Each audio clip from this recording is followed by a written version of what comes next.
Om Shanti. अव्यक्तिशारा date फरवरी 14। बाप दादा चाहते हैं कि हर बच्चा एक श्रेष्ठ स्थिति के आसनधारी, एकांतवासी, अशरीरी, एकता स्थापक, एकनोमी का അവതാർ ബനെ. ബാപ്ദാദ ആഗ്രഹിക്കുന്നു തൻ്റെ ഓരോ കുട്ടികളും ഏകരസമായ ശ്രേഷ്ഠസ്ഥിതിയുടെ ആസനധാരിയും, ഏകാന്തവാസിയും, അശരീരിയും, ഏകതയെ സ്ഥാപിക്കുന്നവനും, ഏകനാമത്തിൽ വസിക്കുന്നവനും, എക്കോണോമി അതായത് മിച്ചം വയ്ക്കുന്നതിൻ്റെ അവതാര രൂപമാകണം.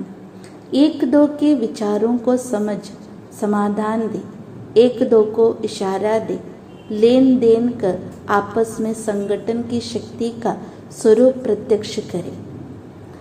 പരസ്പരം അഭിപ്രായങ്ങൾ മനസ്സിലാക്കുകയും സമാധാനം അതോ പരിഹാരം നൽകുകയും ഒരാൾ മറ്റൊരാൾക്ക് സൂചന നൽകുകയും അത്തരത്തിലുള്ള വിചാരങ്ങളുടെ വിനിമയം നടത്തുകയും പരസ്പരത്തിൽ സംഘടനയുടെ ശക്തിയുടെ സ്വരൂപത്തെ പ്രത്യക്ഷമാക്കണം.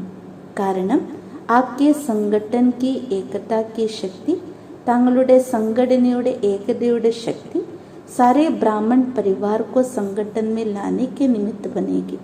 മുഴുവൻ ബ്രാഹ്മണ പരിവാരത്തെയും കൂട്ടായ്മയിൽ കൊണ്ടുവരാൻ നിമിത്തമായിത്തീരും.